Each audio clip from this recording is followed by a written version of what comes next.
ನಮಗೆ ಜೀವನವನ್ನು ದಯಪಾಲಿಸಿರ್ತಕ್ಕಂಥದ್ದು ಮಳೆ. ಅಂದರೆ ಈ ಮಳೆ ಇಲ್ಲದಿದ್ದರೆ ನೀರಿಲ್ಲ ಅಂದರೆ ಬದುಕೇ ಇಲ್ಲ.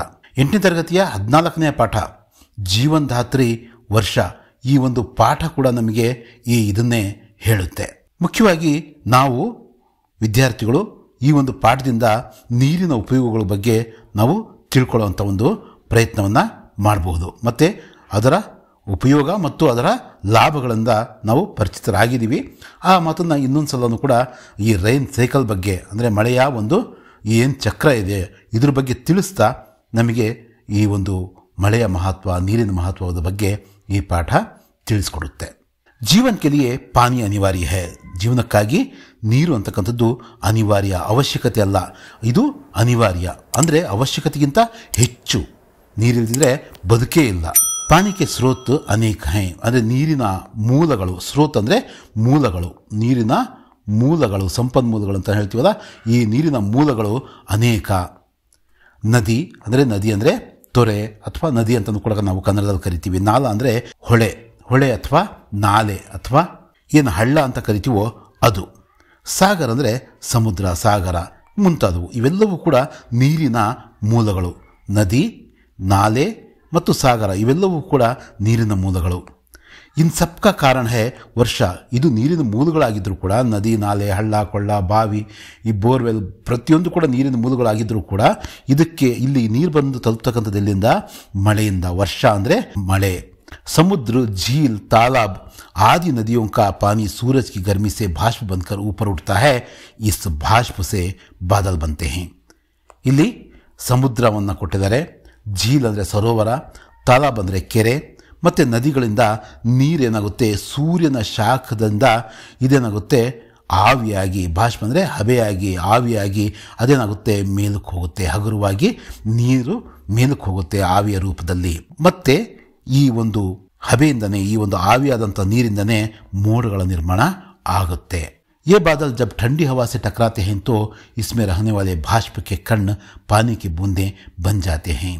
ಅಂದರೆ ಈ ಒಂದು ಮೋಡಗಳು ತಣ್ಣನೆಯ ಗಾಳಿಗೆ, ಅದಕ್ಕೋಸ್ಕರನೇ ಎಲ್ಲಿ ವನ ಇರುತ್ತೋ, ಅಂದರೆ ಎಲ್ಲಿ ಕಾಡಿರುತ್ತೋ, ಎಲ್ಲಿ ಫಾರೆಸ್ಟ್ ಏರಿಯಾ ಇರುತ್ತೋ ಅಲ್ಲಿ ಮಳೆ ಜಾಸ್ತಿ. ಯಾಕೆ?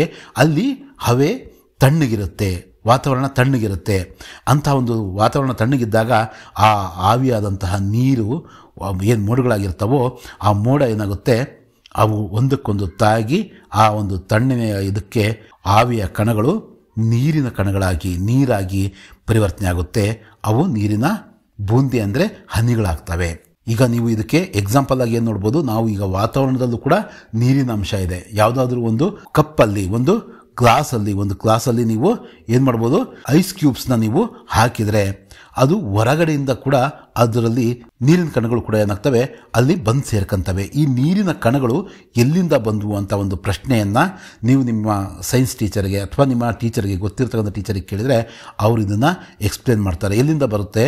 ಈ ಗಾಳಿಯಲ್ಲಿರ್ತಕ್ಕಂತಹ ನೀರಿನ ಅಂಶ ಏನಿರುತ್ತೆ, ಹ್ಯುಮಿಡಿಟಿ ಏನಿರುತ್ತೆ, ಇದು ಈ ಒಂದು ತಂಪಾದ ಒಂದು ಈ ಗ್ಲಾಸಿಗೆ ಟಚ್ ಆಗಿ, ಒಳಗಡೆಯಿಂದ ಏನು ಹೊರಗಡೆ ಬರಲ್ಲ ಹೊರಗಡೆಯಿಂದ, ಇದು ಟಚ್ ಆಗಿ ಏನಾಗುತ್ತೆ, ಇಲ್ಲಿ ನೀರಿನ ಕಣಗಳು ಬಂದು ಸೇರ್ಕಂತವೆ, ಇಲ್ಲಿ ಜಮೆ ಆಗ್ತವೆ. ಇದೇ ಥರ ಹ್ಯೂಜ್ ಅಮೌಂಟಲ್ಲಿ ಮೋಡದಲ್ಲಿರ್ತಕ್ಕಂತಹ ಒಂದು ನೀರಿನ ಕಣಗಳು ಕೂಡ, ಅಂದರೆ ಆವಿಯ ಕಣಗಳು ಕೂಡ ನೀರಿನ ರೂಪವನ್ನು ಪಡೆದು ಭೂಮಿಗೆ, ನಮ್ಮ ನೆಲಕ್ಕೆ ಬಂದು ತಲುಪ್ತವೆ. ಇನ್ನೂ ಒಂದು ಎಕ್ಸಾಂಪಲ್ ಹೇಳಬೇಕಂದ್ರೆ, ನೀವು ಕಾರಲ್ಲಿ ಅಥವಾ ಬಸ್ಸಲ್ಲಿ ಹೋಗ್ಬೇಕಾದ್ರೆ ಹೊರಗಡೆ ಮಳೆ ಬಂದು ತಂಪಾಗುತ್ತೆ ವಾತಾವರಣ, ಆಗ ಒಳಗಡೆ ಗ್ಲಾಸನ್ನು ಈ ಡ್ರೈವಿಂಗ್ ಮಾಡ್ತಕ್ಕಂಥವ್ರು ಏನು ಮಾಡ್ತಾ ಇರ್ತಾರೆ, ಪದೇ ಬಟ್ಟೆಯಿಂದ ಅಥವಾ ಪೇಪರಿಂದ ಒರೆಸ್ಕೊಳ್ತಾ ಇರ್ತಾರೆ.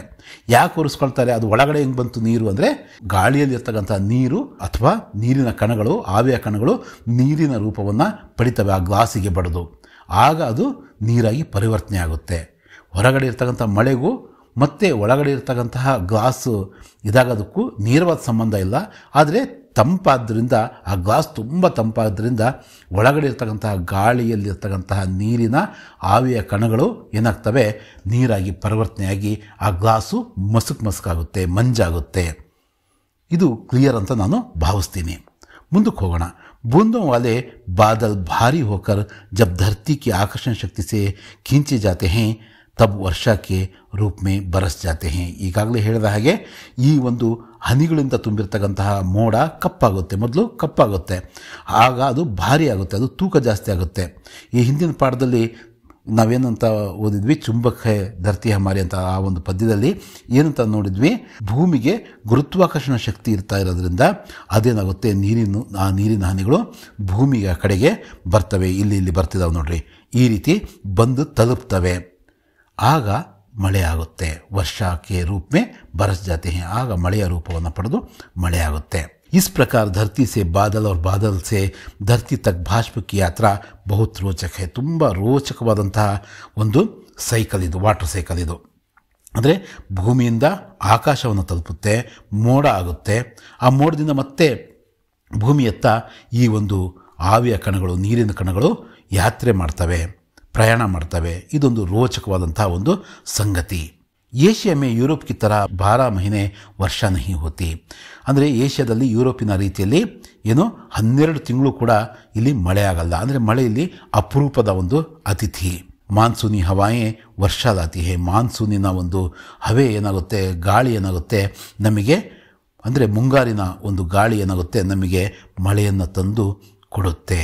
ಸರ್ದಿ ಗರ್ಮಿ ಕಿ ಋತುವೋ ಮೇ ವರ್ಷ ಆಮ್ತೌರ್ ಪರ್ ಕಮ್ ಹೋತಿ ಹೇ. ಅಂದರೆ ಬೇಸಿಗೆ ಕಾಲದಲ್ಲಿ ಮತ್ತು ಚಳಿಗಾಲದಲ್ಲಿ, ಗರ್ಮಿ ಅಂದರೆ ಬೇಸಿಗೆ ಕಾಲದಲ್ಲಿ, ಈ ಋತುಗಳಲ್ಲಿ ಏನಾಗುತ್ತೆ ಮಳೆ ಅಂತಕ್ಕಂಥದ್ದು ಕಾಮನ್ ಆಗಿ, ಆಮ್ತೌರ್ ಅಂದರೆ ಸಾಮಾನ್ಯವಾಗಿ ಕಡಿಮೆ ಬೀಳುತ್ತೆ. ಮಳೆಗಾಲದಲ್ಲೇ ಈಗ ಮಳೆ ಇಲ್ಲ, ಇನ್ನು ಬೇರೆ ಬೇರೆ ಕಾಲದಲ್ಲಿ ಎಂಥ ಮಳೆ ಅಂತ ನಾವು ಹೇಳ್ಕೋಬೋದು. ಇಲ್ಲಿದೆ ನೋಡ್ರಿ, ಇಲ್ಲಿ ಒಂದು ಹಳ್ಳಿಯನ್ನು ನಾವು ನೋಡ್ತಾ ಇದ್ದೀವಿ ಈ ಬೆಟ್ಟದ ಮೇಲೆ. ಇಲ್ಲಿ ನೀರಿನ ಒಂದು ನಾಲೆನೋ ತೊರೆನೋ ಅಥವಾ ನದಿನೋ ಇಲ್ಲಿ ಬರ್ತಾ ಇದೆ, ಬೇರೆ ಬೇರೆ ಕಡೆಯಿಂದ ಒಂದು ನೀರಿನ ಒಂದು ಅಂಶ ಇಲ್ಲಿ ಬಂದು ಸೇರಿಕೊಳ್ತಾ ಇದೆ. ಇಲ್ಲಿ ಸೂರ್ಯನ ಶಾಖಕ್ಕೆ ಏನಾಗ್ತಾ ಇದೆ, ಈ ನೀರು ಮೇಲಕ್ಕೆ ಹೋಗ್ತಾ ಇದೆ, ಮೇಲಕ್ಕೆ ಹೋಗಿ ಮೋಡ ಆಗ್ತಾ ಇದೆ. ಆ ಮೋಡ ದಟ್ಟವಾಗಿ ತಂಪಾಗಿ ಮತ್ತೇನಾಗುತ್ತೆ, ಅದು ಭೂಮಿಯನ್ನು ಬಂದು ತಲುಪುತ್ತೆ. ಮತ್ತೆ ತೊರೆ, ಮತ್ತೆ ಆವಿ, ಮತ್ತೆ ಮೋಡ, ಮತ್ತೆ ಅದು ಭಾರಿ ಆಗೋದು, ಮತ್ತೆ ಮಳೆ ಬೀಳ್ತಕ್ಕಂಥದ್ದು. ಈ ಒಂದು ಸೈಕಲ್ ಅಂತಕ್ಕಂಥದ್ದು ಇದು ನಡೀತಾನೆ ಇರುತ್ತೆ. इसलिए लोग ವರ್ಷಾ ಋತು ಕಿ ಪ್ರತೀಕ್ಷಾ ಕರ್ತೆ ಹೇ. ಯುರೋಪಲ್ಲಂತೂ ಯಾವಾಗಲೂ ಮಳೆ ಅಥವಾ ಆ ಮಂಜಿನ ಹನಿಗಳು ಬೀಳ್ತಾನೆ ಇರ್ತವೆ. ಆದರೆ ನಮ್ಮಲ್ಲಿ ಭಾರತದಲ್ಲಿ ಮಳೆ ತುಂಬ ಕಡಿಮೆ ಆದ್ದರಿಂದ ನಾವು ಮಳೆಗಾಲವನ್ನು ಏನು ಮಾಡ್ತಾ ಇರ್ತೀವಿ, ಬರೀ ರೈತರಷ್ಟೇ ಅಲ್ಲ, ಎಲ್ಲರೂ ಕೂಡ, ಲೋಗ ಅಂದರೆ ಎಲ್ಲ ಜನನೂ ಕೂಡ ನಾವು ಮಳೆಗಾಲವನ್ನು ನಿರೀಕ್ಷೆ ಮಾಡ್ತಾ ಇರ್ತೀವಿ, ಅದಕ್ಕೋಸ್ಕರ ಕಾಯ್ತಾ ಇರ್ತೀವಿ. ಪ್ರತೀಕ್ಷೆ ಅಂದರೆ ಕಾಯೋದು. ಅಗರ್ ವರ್ಷ ನಹಿ ಹೋತಿತ್ತೋ ಅಕಾಲ್ ಪಡ್ತಾ ಹೇ. ಮಳೆ ಬರಲಿಲ್ಲಪ್ಪ ಅಂದರೆ ಏನಾಗುತ್ತೆ, ಮಳೆ ಬರಲಿಲ್ಲ ಅಂದರೆ ಅಕಾಲ್ ಅಂದರೆ ಬರಗಾಲ ಏರ್ಪಡುತ್ತೆ. ಅಂದರೆ ಯಾವ ಸಂದರ್ಭಕ್ಕೆ ತಕ್ಕಂಗೆ ಮಳೆ ಬರಬೇಕು, ಬಿಸಿಲು ಇರಬೇಕು, ಚಳಿ ಇರಬೇಕು, ಈ ಋತುಗಳು ಈ ಪರಿಸರದ ನಾಶದಿಂದಾಗಿ ಏನಾಗ್ತಾ ಇದೆ, ತುಂಬ ಹಾಳಾಗಿ ಸರಿಯಾದ ಸಮಯಕ್ಕೆ ಮಳೆ ಬರ್ತಾ ಇಲ್ಲ. ಮಳೆ ಬರಲಿಲ್ಲ ಅಂದರೆ ಏನಾಗುತ್ತೆ, ಬರಗಾಲ ಏರ್ಪಡುತ್ತೆ. ಹಿಂದೆ ಬರಗಾಲ ಬಂದಾಗ ಆ ಸಾರಿಗೆ ವ್ಯವಸ್ಥೆ ಇಷ್ಟೊಂದು ಇಲ್ಲದಿದ್ದಾಗ ಜನ ಏನು ಮಾಡ್ತಾಯಿದ್ರು, ಕುಡಿಯೋದಕ್ಕೆ ನೀರು ಇರ್ತಾ ಇರಲಿಲ್ಲ, ಮತ್ತು ತಿನ್ನೋದಕ್ಕೆ ಅನ್ನ ಸಿಗ್ತಾ ಇರಲಿಲ್ಲ. ಯಾಕಂದರೆ ಅವರೇ ಬೆಳೆದಿರ್ತಕ್ಕಂತಹ, ಆ ಊರಲ್ಲೇ ಬೆಳೆದಿರ್ತಕ್ಕಂತಹ ಏನು ಸಜ್ಜೆನೋ, ನವಣೆನೋ, ರಾಗಿನೋ, ಜೋಳನೋ ಅಥವಾ ಭತ್ತನೋ ಇದನ್ನು ಅವರು ಅಡುಗೆಯಾಗಿ ಬಳಸ್ತಾಯಿದ್ರು. ಮತ್ತು ತರಕಾರಿಗಳನ್ನು ಕೂಡ ಅವರೇ ಬೆಳೆಸಿ ತಿಂತಾಯಿದ್ರು. ಯಾವಾಗ ಮಳೆ ಬರ್ತಾ ಇರಲಿಲ್ವೋ ಏನಾಗ್ತಾಯಿದ್ವು, ಅಲ್ಲಿರ್ತಕ್ಕಂತಹ ಕೆರೆ ಕೊಳ್ಳಗಳು ಎಲ್ಲ ಒಣಗೋಗ್ತಾ ಇದ್ವು. ಮಳೆ ಇಲ್ಲದಿದ್ದರೆ ಬಾವಿ ಕೂಡ ಒಣಗೋಗ್ತಾ ಇತ್ತು. ಆಗ ಏನಾಗ್ತಾ ಇತ್ತು, ಅವರು ಗುಳೆ ಹೋಗಬೇಕಾಗಿತ್ತು. ಗುಳೆ ಅಂದರೆ ಒಂದು ಕಡೆಯಿಂದ ಇನ್ನೊಂದು ಕಡೆಗೆ ಹೊರಟು ಹೋಗ್ತಕ್ಕಂಥದ್ದು. ಖೇತ್ ಸೂಗ್ ಜಾತೆ ಹೇ, ಗಾಯ ಬೈಲು ಆದಿ ಮರ್ನೆ ಲಗ್ತೆ ಹೇ. ಅಂದರೆ ಜಾನುವಾರುಗಳು ಏನಾಗ್ತವೆ, ಸತ್ತು ಹೋಗ್ತವೆ. ಹಸು, ಎಮ್ಮೆ ಮತ್ತು ಕುರಿ, ಮೇಕೆಗಳು ನೀರಿಲ್ದಿದ್ರೆ, ಮೇವಿಲ್ದಿದ್ರೆ ಅವು ಬದುಕೋದು ಕಷ್ಟ. ಹಾಗಾಗಿ ಅವು ಕೊನೆ ಉಸಿರು ಹೇಳ್ತವೆ. ಮನುಷ್ಯ ಹೇಗೋ ಹಾಗೆ ಉಳಿದಿರ್ತಕ್ಕಂಥದ್ದನ್ನು, ಆ ಧಾನ್ಯಗಳನ್ನು ಹೇಗೋ ಸಂಗ್ರಹ ಮಾಡಿ ಹೇಗೋ ಅವನು ಜೀವವನ್ನು ಹಿಡಿದಿಟ್ಕೊಳ್ತಾ ಇದ್ದ. ಖೇತ್ ಸುಗ್ ಜಾತೆ ಅಂದರೆ ಆ ಒಂದು ಹೊಲ ಗದ್ದೆಗಳೇನಾಗ್ತಾ ಇದ್ವು, ಒಣಗೋಗ್ತಾ ಇದ್ವು. ಇಲ್ಲಿ ನೋಡ್ತಾ ಇದ್ದೀರಾ, ಸುಮಾರು ಒಂದು 40-50 ವರ್ಷದ ಹಿಂದೆ ಪರಿಸ್ಥಿತಿ ಹಳ್ಳಿಗಳಲ್ಲಿ ಯಾವಾಗಾದರೂ ಮಳೆಗಾಲ ಸಮಯಕ್ಕೆ ತಕ್ಕಂಗೆ ಮಳೆ ಬರದೇ ಇದ್ದರೆ ಈ ರೀತಿಯ ಒಂದು ಪರಿಸ್ಥಿತಿ ಏರ್ಪಾಡಾಗ್ತಾ ಇತ್ತು. ಈಗ ಸಾರಿಗೆ ವ್ಯವಸ್ಥೆ ಚೆನ್ನಾಗಿರೋದ್ರಿಂದ ಎಲ್ಲೋ ಅಕ್ಕಿ ಬೆಳೀತಾರೆ, ಎಲ್ಲೋ ಗೋಧಿ ಬೆಳೀತಾರೆ, ಅದನ್ನು ನಾವು ಬಳಸ್ಬೋದು, ತಿನ್ಬೋದು. ಟ್ಯಾಂಕರ್ಗಳ ಮೂಲಕ ಬೇರೆ ಕಡೆಯಿಂದ, ನೀರಿನ ಕಡೆಯಿಂದ ತಂದು ಇಲ್ಲಿ ನೀರನ್ನು ಒದಗಿಸ್ಬೋದು. ಈಗ ಪರಿಸ್ಥಿತಿ ಇಷ್ಟು ಕರುಣಾಜನಕವಾಗಿಲ್ಲ, ಇಷ್ಟು ಬರ್ಬರವಾಗಿಲ್ಲ. ಆದರೆ ಹಿಂದೆ ನಮ್ಮ ಪೂರ್ವಜರು ಅಥವಾ ನಾವು ಸಣ್ಣರಿದ್ದಾಗಲೂ ಕೂಡ ಕೇಳ್ತಾ ಇದ್ವಿ, ಮಳೆ ಬರಲಿಲ್ಲ ಅಂದರೆ ತುಂಬ ಕಷ್ಟ. ಇಲ್ಲಿ ನಾವು ನೋಡ್ತಾ ಇದ್ದೀವಿ ಜಾನುವಾರುಗಳು ಸತ್ತು ಬಿದ್ದಿರ್ತಕ್ಕಂಥವು, ಹದ್ದುಗಳು, ಕಾಗೆಗಳು ಇರ್ತಕ್ಕಂಥವು, ನಾಯಿಗಳು ಇರ್ತಕ್ಕಂಥದ್ದನ್ನು ನಾವು ನೋಡ್ತಾ ಇದ್ದೀವಿ. ಈ ಒಂಥ ಬರ್ಬರ ಪರಿಸ್ಥಿತಿ ಇಲ್ಲಿ ಇರ್ತಾ ಇತ್ತು. ಮೋಸ್ಟ್ಲಿ ಅವರು ಇಲ್ಲಿ ಮೂಟೆ ಕಟ್ಟಿದ್ದಾರೆ. ಬಹುಶಃ ಗುಳೆ ಹೊರಡೋದಕ್ಕೆ ಯಾವುದೋ ಒಂದು ಪಟ್ಟಣನೋ ನಗರಕ್ಕೂ ಸೇರಿಕೊಂಡು ಯಾವುದೋ ಕೂಲಿ ಕೆಲಸ, ಕಾರ್ಖಾನೆಯಲ್ಲಿ ಕೆಲಸ ಮಾಡೋದಕ್ಕೆ, ಫ್ಯಾಕ್ಟ್ರಿಯಲ್ಲಿ ಕೆಲಸ ಮಾಡೋದಕ್ಕೆ ಅವರು ತಯಾರಾದಂಗೆ ಕಾಣಿಸ್ತಾ ಇದೆ. ಈಗ ಅಕಾಲ ಅಂದರೆ ಸಮಯವಲ್ಲದ ಸಮಯಕ್ಕೆ, ಅಂದರೆ ನಾವು ಕೇಳ್ತಾ ಇರ್ತೀವಿ ತುಂಬ ಮಳೆ ಬಂದರೆ ತುಂಬ ಮಳೆ ಬರೋದು. ಮೊನ್ನೆ ಚೆನ್ನೈಯಲ್ಲೂ ಕೂಡ ವಿಪರೀತ ಮಳೆ ಬಂದು ಎಲ್ಲ ಮನೆಗಳು, ಏರ್ಪೋರ್ಟ್ಗಳೆಲ್ಲ ಏನಾಗಿದ್ವು, ನೀರಿಂದ ತುಂಬೋಗಿದ್ವು. ದಾರಿಯಲ್ಲೂ ಕೂಡ ಜನ ಅಥವಾ ಬೈಕಲ್ಲೋ ಕಾರಲ್ಲೋ ಹೋಗದೆ ಬೋಟ್ಗಳಲ್ಲಿ ಹೋಗ್ತಾಯಿದ್ರು. जब बहुत ज़्यादा वर्षा होती है तो नदियाँ अपने किनारों को तोड़ कर बहने लगती हैं. इसको ಬಾಡ್ कहते हैं. ನದಿಗಳಿಗೆ ಆದಂತಹ ಅವುಗಳದೇ ಆದಂತಹ ಒಂದು ಜಾಗ ಇತ್ತು. ನಾವೇನು ಮಾಡಿದ್ದೀವಿ, ಮನುಷ್ಯರು ಮನೆಗಳನ್ನ ಕಟ್ಟೋದಕ್ಕೆ ಅದರ ಹತ್ತಿರ ಹೋಗಿದ್ದೀವಿ, ಕೆರೆಗಳನ್ನೆಲ್ಲ ಆಕ್ರಮಿಸ್ಕೊಂಡಿದ್ದೀವಿ. ಆಗ ಯಾವಾಗಾದರೂ ಅಪರೂಪಕ್ಕೆ ಮಳೆ ಬಂದರೆ, ಅದು ಜಾಸ್ತಿನೇ ಆದರೆ ಈ ಬೆಂಗಳೂರಂಥ ನಗರಗಳಲ್ಲಿ, ಮೈಸೂರಂಥ ನಗರಗಳಲ್ಲಿ, ಮತ್ತು ಎಲ್ಲಾದರೂ ಕೂಡ ನೀರಿನ ಮೂಲ ಅದು ತನ್ನ ಸಹಜ ದಾರಿಯಲ್ಲಿ ಆ ನೀರು ಹೋಗುತ್ತೆ. ಆದರೆ ನಾವೇನು ಮಾಡ್ತೀವಿ, ಅಲ್ಲಿ ಮನೆಗಳನ್ನ ಕಟ್ಟಿರೋದ್ರಿಂದ, ವಸತಿ ವ್ಯವಸ್ಥೆಯನ್ನು ನಾವು ಮಾಡ್ಕೊಂಡಿರೋದ್ರಿಂದ ಏನಾಗುತ್ತೆ, ಅಲ್ಲಿ ಈ ರೀತಿಯಲ್ಲಿ ನೆರೆಯ ಪ್ರವಾಹ ಒಂದು ಏರ್ಪಡುತ್ತೆ. ಬಾಳಂದರೆ ಪ್ರವಾಹ ಬರುತ್ತೆ. ಪ್ರವಾಹ ಬಂದಾಗ ಜನಜೀವನ ಅದು ಕಷ್ಟನೇ. ಯಾವುದು ಅತಿಯಾದರೆ ಕಷ್ಟನೇ. ಮಳೆ ಬರದೇ ಇದ್ದರೂ ಕಷ್ಟ. ತುಂಬ ಜಾಸ್ತಿ ಮಳೆ ಬಂದರೂ ಕೂಡ ಹಳ್ಳಿಗಳಲ್ಲೂ ಕೂಡ ಏನಾಗುತ್ತೆ, ಅವ್ರು ಬೆಳೆದಿರ್ತಕ್ಕಂತಹ ಬೆಳೆಗಳೆಲ್ಲ ನಾಶ ಆಗ್ತವೆ. ಕುಡಿಯೋದಕ್ಕೂ ಕೂಡ ನೀರು ಸಿಗಲ್ಲ. ಮಳೆ ಬಂದಾಗಲೂ ಕೂಡ ಕುಡಿಯೋದಕ್ಕೆ ನೀರು ಸಿಗಲ್ಲ. ಯಾಕಂದರೆ ಎಲ್ಲ ನೀರಿನ ಮೂಲಗಳೆಲ್ಲವೂ ಕೂಡ ಕಲುಷಿತಗೊಳ್ತವೆ. ಆಗ ಇಲ್ಲಿ ನಾವು ಒಂದು ಚಿತ್ರವನ್ನು ನೋಡ್ತಾ ಇದ್ದೀವಿ. ಇಲ್ಲಿ ಹೆಲಿಕಾಪ್ಟರ್ ಬಂದು ಜನಗಳನ್ನ ರಕ್ಷಣೆ ಮಾಡ್ತಾ ಇದೆ. ಇಲ್ಲಿ ಬೋಟಲ್ಲಿ ಸೈನಿಕರು ಅಥವಾ ನಮ್ಮ ರಕ್ಷಣೆ ಮಾಡೋದಕ್ಕೆ ಆ ದಳಗಳು, ಅಗ್ನಿಶಾಮಕ ದಳದವರು ಅಥವಾ ಪೊಲೀಸರು ಬಂದು ಜನರನ್ನು, ಅಥವಾ ಸ್ವಯಂ ಸೇವಕರು ಕೂಡ ಆಗಿರ್ಬೋದು, ಜನರನ್ನು ರಕ್ಷಣೆ ಮಾಡ್ತಕ್ಕಂಥ ಒಂದು ಕೆಲಸವನ್ನು ಅವ್ರು ಮಾಡ್ತಿದ್ದಾರೆ. ಅಂದರೆ ಮಳೆ ಜಾಸ್ತಿ ಆದರೂ ಕಷ್ಟ, ಪ್ರವಾಹ ಏರ್ಪಡುತ್ತೆ. ಕಡಿಮೆ ಆದರೆ ಬರಗಾಲ ಆಗುತ್ತೆ. ಅದು ಕೂಡ ಕಷ್ಟದ ವಿಷಯನೇ. ವರ್ಷಾ ಕಾ ಜಲ್ ಸಾಫ್ और ಶುದ್ಧ ಜಲ್ ಕಾ ಸಬ್ಸೆ ಅಚ್ಚಾ ಸ್ರೋತ್ ಹೈ. ಅಂದರೆ ಈ ಮಳೆಗಾಲದಲ್ಲಿ ಮಳೆ ಬಂದು ಇದು ತೊರೆ, ಕೊಳ್ಳ, ಹಳ್ಳ ಎಲ್ಲ ತುಂಬಿದರೆ ಏನಾಗುತ್ತೆ, ಕುಡಿಯೋದಕ್ಕೆ ಶುದ್ಧವಾದಂಥ ನೀರು ನಮಗೆ ಸಿಗುತ್ತೆ. ಆ ಮೂಲಗಳನ್ನು ಕೂಡ ನಾವು ಈಗ ಕೆಡಿಸಿದ್ದೀವಿ. ಎಲ್ಲ ಕಡೆಯೂ ಕೂಡ ಈ ಪ್ಲಾಸ್ಟಿಕ್ಕು ಮತ್ತು ಕಾರ್ಖಾನೆಗಳಿಂದ ಬಂದಂತಹ ಮತ್ತು ನಗರಗಳಿಂದ ಬಂದಂತಹ ಕಲ್ಮಶಗಳು ಬಂದು ಸೇರಿಕೊಂಡಿದ್ದಾವೆ. ಆದರೂ ಕೂಡ ಮಳೆಯ ನೀರು ಶುದ್ಧವಾಗಿರುತ್ತೆ, ಕ್ಲೀನಾಗಿರುತ್ತೆ. ಅದು ಅದರ ಒಂದು ಒಳ್ಳೆಯ ಮೂಲ ಅಂತ ಹೇಳ್ತಾರೆ. ಮಳೆಯ ನೀರಿನ ಮೂಲನೇ ಮಳೆ. ಅದು ಶುದ್ಧ ನೀರಿನ ಮೂಲನೂ ಕೂಡ ಹೌದು. ವರ್ಷ ಕಿಸಾನೋ ಕೆ ಲಿಯೆ ವರದಾನ ಹೈ. ಈ ಮಳೆ ಅಂತಕ್ಕಂಥದ್ದು ರೈತರಿಗೆ, ನಮ್ಮ ಅನ್ನದಾತರಿಗೆ ವರದಾನದಂಥದ್ದು. ಅಷ್ಟೇ ಅಲ್ಲ, ನಮಗೆಲ್ಲರಿಗೂ ಕೂಡ ಮಳೆನೇ ವರದಾನ. ವಹ ಸಭಿ ಲೋಗೋ ಕೆ ಲಿಯೆ ಪೀನೆ ಕಾ ಪಾನಿ ಕಾ ಮೂಲ ಸಾಧನ ಹೈ. ಅಂದರೆ ಕುಡಿಯುವ ನೀರಿನ ಒಂದು ಮೂಲ ಸಾಧನ ಯಾವುದಪ್ಪ ಅಂದರೆ ಅದು ಮಳೆನೇ. ಸಂಸಾರಕ್ಕೆ ಸಭಿ ಜೀವ ಜಂತುओं के लिए ಪಾನಿ ಅತ್ಯಂತ ಅವಶ್ಯಕ ಹೈ. ಪ್ರಪಂಚದಲ್ಲಿರ್ತಕ್ಕಂಥ ಅಷ್ಟು ಜೀವರಾಶಿಗಳಿಗೂ, ಜಾನುವಾರುಗಳಿಗೂ, ಜಂತುಗಳಿಗೂ ಕೂಡ, ಮನುಷ್ಯರಿಗೂ ಸಹ ನೀರು ಅಂತಕ್ಕಂಥದ್ದು ಅತ್ಯಂತ ಅವಶ್ಯಕ. ಅಷ್ಟೇ ಅಲ್ಲ, ಅನಿವಾರ್ಯ ಕೂಡ. ನಾವು ನೀರಿಲ್ದಿದ್ರೆ ಬದುಕನ್ನೇ ನಾವು ಕಲ್ಪಿಸ್ಕೊಳ್ಳೋದಕ್ಕೆ ಆಗಲ್ಲ. ಹಾಗಾಗಿಯೇ ಈ ಪಾಠದ ಹೆಸರು ಜೀವನಧಾತ್ರಿ ವರ್ಷ. ಅಂದರೆ ಜೀವನವನ್ನು ಕೊಡುಗೆಯಾಗಿ ಕೊಡ್ತಕ್ಕಂತಹ, ಜೀವನವನ್ನು ಕೊಟ್ಟಿರ್ತಕ್ಕಂತಹ ಮಳೆ ಅಂತ ಹೇಳ್ಬಿಟ್ಟು ಈ ಪಾಠದ ಹೆಸರು ಇರ್ತಕ್ಕಂಥದ್ದು. ಪಾನಿಕೆ ಬಿನಾ ಕೋಯಿ ಭಿ ಕಾರ್ಯ ನಹಿ ಕಿಯಾ ಜಾ ಸಕ್ತಾ.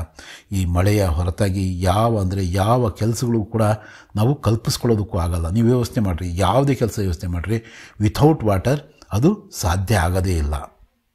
ಜೈಸೆ ಸಾಫ್ ಸಫಾಯಿ, ನಹಾನ ಧೋನ, ಸಿಂಚಾಯಿ ಬೋವಾಯಿ ಆದಿ. ಅಂದರೆ ಇಲ್ಲಿ ಉದಾಹರಣೆಗೆ ಈಗ ಕ್ಲೀನಾಗಿರಬೇಕಂದ್ರೆ ನೀರು ಬೇಕು. ನಾವು ಸ್ನಾನ ಮಾಡಬೇಕು ಅಥವಾ ಬಟ್ಟೆ ತೊಳಿಬೇಕು ಅಥವಾ ಮನೆ ತೊಳಿಬೇಕು, ಏನನ್ನಾದರೂ ಕೂಡ ನೀರು ಬೇಕು. ವಾಹನಗಳನ್ನ ತೊಳಿಬೇಕಂದ್ರೆ ನೀರು ಬೇಕು. ಸಿಂಚಾಯಿ ಬೋವಾಯಿ, ನಾವು ತೋಟದಲ್ಲಿ ಅಥವಾ ಹೊಲ ಗದ್ದೆಗಳಲ್ಲಿ ಉಳ್ಬೇಕು, ಬಿತ್ತಬೇಕು, ಉತ್ತಬೇಕು, ಬೆಳಿಬೇಕು ಅಂದರೂ ಕೂಡ ಏನು ಬೇಕು, ನೀರು ಬೇಕು, ಮಳೆ ಬೇಕು.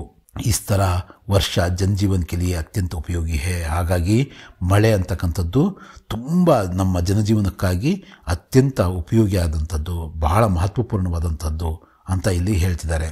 ಇಲ್ಲಿ ನಮ್ಮ ಅನ್ನದಾತನ ಒಂದು ಚಿತ್ರವನ್ನು ಕೊಟ್ಟಿದ್ದಾರೆ. ಮತ್ತು ಕೊನೆಗೆ ಇಲ್ಲಿ ಏನು ಕೊಟ್ಟಿದ್ದಾರೆ ನೋಡ್ರಿ, ಜಹಾ ವರ್ಷ ನಹಿ ವಹ ಜೀವನ್ ನಹಿ. ಎಲ್ಲಿ ಮಳೆ ಅಂತಕ್ಕಂಥದ್ದು ಇಲ್ವೋ, ಅಂದರೆ ಮರಳುಗಾಡು ಆಗೋಗುತ್ತೆ, ಮಳೆ ಇಲ್ಲ ಅಂದರೆ ಎಲ್ಲ ಮರ ಗಿಡಗಳೆಲ್ಲ ಒಣಗೋಗ್ತವೆ. ಹಾಗಾಗಿ ಅಲ್ಲಿ ಜೀವನ ಅಂತಕ್ಕಂಥದ್ದು ಕಷ್ಟ ಸಾಧ್ಯ. ಅದು ಇಲ್ಲವೇ ಇಲ್ಲೇನೋ ಅನ್ನೋ ಒಂದು ಪರಿಸ್ಥಿತಿಗೆ ಹೋಗಿ ತಲುಪುತ್ತೆ. ಈ ಹಿಂದೆ ಈ ಪಾಠಕ್ಕೆ ಹೆಸರು ಜೀವನಧಾತ್ರಿ ವರ್ಷ ಅಂತ ಇರಲಿಲ್ಲ, ವರ್ಷ ನಹಿತು ಜೀವನ್ ನಹಿ ಅಂತ ಇತ್ತು. ಅಂದರೆ ಎಲ್ಲಿ ಮಳೆ ಇರಲ್ವೋ ಅಲ್ಲಿ ಜೀವನ ಕೂಡ ಇರಲ್ಲ. ಅಷ್ಟು ಮಳೆ ನಮಗೆ ಬೇಕಾಗಿರ್ತಕ್ಕಂಥದ್ದು ಅಂತಕ್ಕಂಥದ್ದನ್ನು ಇಲ್ಲಿ ಹೇಳ್ತಿದ್ದಾರೆ.